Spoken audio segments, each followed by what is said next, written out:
پر تراو باندې پر یوه سجده باندې 1500 نیکۍ دي او د تراو پر یوه سجده باندې 80,000 محله په جنت کې دي. لیکن یوه سخته خبره کوم هغه دا چې دغه پر روژه مات چې الله تعالی د سلو حرو سره نکاح کوي یا دغه پر روژه مات چې الله تعالی قصرونه په جنت کې جوړوي یا پر دې تراو باندې چې پر هره سجده باندې دومره نیکۍ دي پر هره سجده دومره محلات دي دا و کم روژه کې ته ورکوي چې هسې سړي خوله بنده که بس هغې ته ورکوي نه. پیغمبر علیه السلام د دې دپاره 4 شرطه لیکلي چې دغه سړي سره به په روژه کې د دې 4 شرطو رعایت و مراعات وي. اول شرط یې دا لیکلی دی من صام نفسه فی رمضان چې هغې به په دې خپل نفس روژه نیولي د خپل نفس به یې کنټرول کړی. شیطان الله ځینې تړلی دی نفس به ده تړلی نه به شیطان دته متوجه نه به نفس دته متوجه. محدثین د دې معنا دا کي چې د هغې به د حرام نفقې سزا ګرځولی د هغې روژه مات به پر حلاله نفقه یي د هغې پیشلمی به پر حلاله نفقه یي د هغې د بچو او د هغې د خاندان نفقه او روژه ماتو پیشلمی دا به پر حلاله نفقه یي. که ستا روژه مات هم پر حرامه باندې دی او پیشلمی دې هم پر حرامه باندې دی نو په مابین کې چې کومې روژې دي پیغمبر علیه السلام وایي کم من صائم لیس من صیامه الا ظمأ چې کم روژاتۍ دغه رقم روژې نسي هغې ته د تنجې بغیر بل څه نور تیره بس خپله تنده ده ورباندې تېره سوه د الله دربار کې څه قدر نسته نه قبولیت ستا د الله دربار کې نه د دې عوض ستا د الله دربار کې نه د حرو نکاح ستا د الله دربار کې نه د قصرونو جوړېدل ستا. په چیش باندې حرامېږي چې درواغ دې ورکول حرامه ده چې دوکه دې مسلمان ته ورکه حرامه ده چې د خپل شي عیب دې د مسلمانه څه پټ کړې حرامه ده چې مسلمان دې ورکې خطا یستی حرامه ده چې د مسلمانه سره دې په پټه باندې یو عمل وکړې هغې ته دې هغې سره دې خیانت وکړې حرامه ده چې رشوت دې کې ورکړې حرامه ده د سود په شکل حرامه ده د حرامې مختلف اشکال دي د دغه اشکالو څخه دې سړي ځان کتلی. نو اول شرط دا دی من صام نفسه فی شهر رمضان. دویم شرط دا دی ولم یعمل خطیئة روژه کې به یې ګناه نه یې کړې. زه وایم چې دا ډېره ګرانه ده زما او ستا پر حال الله رحم د الله د طرفه دې رحم راسي چې زما او ستا ټوله ورځ د فیسبوک په تصویرو باندې حالانکې دې تصویر ته کتل دا د سترګو زنا ده چې کومه زنانه په فیسبوک کې تا ته خبرونه وایي دې زنانې ته کتل زنا ده چې کوم حرام تصویر د زنانو فحش تاله راځي دا ټوله ستا د سترګو زنا ده. نه زما او ستا ټوله ورځ هغه د فیسبوک په تصویرو د فیسبوک په اړولو او د ټیم پاسۍ په خاطر په فیسبوک باندې اخته یم او چې کله شپه راغلې د تراویح یا کړي یا نه کړي او چې کړي هغه په کوم شکل باندې کړي بیا زه در یو بیټکه او در یو سړکه پورې منډې وم ولې زما ټوله شپه په چکو کې ده زما ټوله شپه په پتو کې ده زما ټوله شپه په کرمبوړو کې ده. نو ما درته ویل چې روژه هغې چې کله ماته سوې نه ده او تراویح چې کله سوي نه دي نو زما او ستا هغې خو دې الله تعالی موږ محفوظه کړي. زما خو دا عقیده ده چې هغې د اسمانه پورې رسېدل نه کوي برته زما او ستا پر دې مخ ویشتل کېږي چې الله دې داسې ضایع کړه ځکه پیغمبر دا شرط لګولی دی ولم یعمل خطیئة ګناه به دې نه یې کړې. که ته د ورځې ټوله ورځ پر فیسبوک پر نیټ باندې تېره کې نو بیا خو بغیر که تنده راله که هر څه راله بغیر د هغه تندې څه شی په شا نه ګرځي. که ستا ټوله شپه په تراوو کې د تراوو څه وروسته په چکو په کرمبوډو کې تېره سي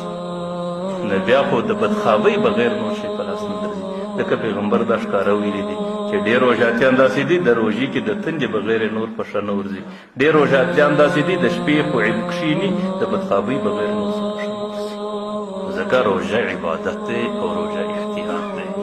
او روژه کنټرول ده. الله تعالی شیطان درڅه تړلی دی نفس تړل دا ستا ذمهواري ده. دې روژه کې به دې نفس ته جلو ورچې او ما په تېرو جمعو کې درته ویل چې کم سے کم دې نفس ته خو دوکه ورکه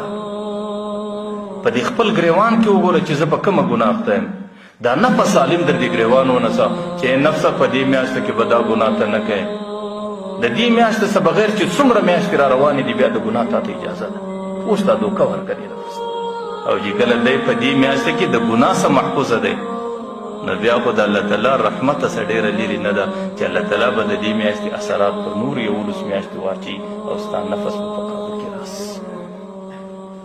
لیکن کچیرې الله تعالی د عبادت میاشته ټاکلې ده، الله تعالی د مغفرت میاشته ټاکلې ده، او ستا هغې ټوله ورځ په ګناهونو کې ده، په غلطو تصویرونو کې ده، په غلطو ځایونو کې. زه دې نوجوانانو ته وایم د خدای په خاطر که څوک د دې عادي دی، د دې یوې میاشتې چې څو ورځې پاتې دي د خپل ټلیفون ته کل پر واچوه او دې میاشته کې یو کوچنی ټلیفون د ځان لپاره پیدا نفس ته دا ته ورکړه چې نفسه د اختره وروسته چې ته په ټلیفون کومې ډرامې ګورې تا ته اجازه ده، لیکن دا د الله د رحمت میاشته ده، د خدای په خاطر مېره خلقوه. او د دې میاشتې چې کومې شپې دي چې کوم سړی په کومو خرافاتو باندې اخته دی، د خدای په خاطر پر ځان رحم کول او ځان د زکندن د پښیمانۍ سره نه مخامخ کول او ځان د قبر د تورې کندې د ژړاو د پښیمانۍ سره مخامخ کول، دا شپه یا په عبادت کې تېرول، که د عبادت نه وځي کم سے کم په خوب کې تېرول. زه ډېر ځله دا وایم چې عبادت مه کوئ، نفلي عبادت ستاسو زموږ د معاشرې نه دی ضروري، زموږ او ستاسو دپاره یو عمل ضروري دی، ګناه پرېږدئ بس. دې میاشته کې ګناه هم د هومره درنه ده لکه عبادت چې څومره درنه دي. پیغمبر علیه صلات وسلام دویم شرط دا لیکي ولم یعمل خطیئة ګناه به دې نه کړي، او دریم شرط یې دا لیکلی دی ولم یشرب مسکرا سړي به مسکر شی چرس به نه وي، بنګې به نه وي، او نور چې کومې نشې دي کوم مسکرات دي هغې به به سړي ځان کتلی. او ولم یغضب مؤمنا ببهتان پر مسلمان غیبت به یې نه وي کړی، دا ژبه به په کنټرول کې راوستلې. دې ورځو کې مجلسو له نه ورتلل، دې ورځو کې د چا په محفلو کې شرکت نه کول، دې ورځو کې په تنهایي کې په خاموشي کې دا میاشته تېرول چې کم سے کم دا ژبه خو د غیبت او د بهتانه سماتو رسي. نو که سړی پر حلاله نفقه روژه ماته کي او سړی په دې میاشته کې د ګناه سزا نه وګوري او سړی په دې میاشته کې د یو مسکر و نشه آور شي سزا نه وګوري او د مسلمان د غیبت او د بهتانه سزا نه وګوري، بیا خو زه دا وایم چې د پیغمبر ضمانت دی چې پر هر روژه مات باندې د سلو حرو نکاح ده، پر هر روژه مات د جنت قصرونه دي، او د تراوو په هر سجده باندې په سوونو نیکۍ دي، او د تراوو پر هر سجده باندې په زرونو محلات دي.